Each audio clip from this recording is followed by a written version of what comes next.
মামুনুল হকের জন্য খুব কষ্ট হচ্ছে। তিনি ঢাকা 13 আসনে ববি হাদ্দাদের সাথে হাড্ডাহাড্ডি লড়াই তিনি হেরে গেলেন।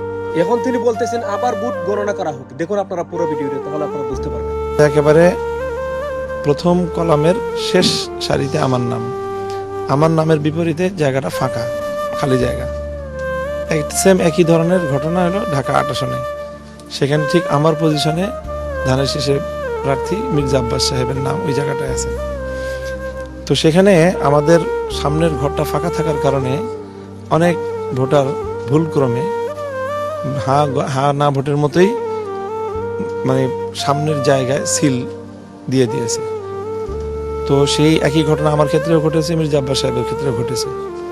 তো কিন্তু ওই বিষয়টা মির্জা আব্বাস সাহেবের ওই ব্যালটগুলো এটা বৈধ বলে গণ্য হয়েছে এবং সেটা গণনার মধ্যে আসছে ধানের শীষের। সেম কেস, সেটা আমার ওখানে বাতিল বলে গণ্য হয়েছে।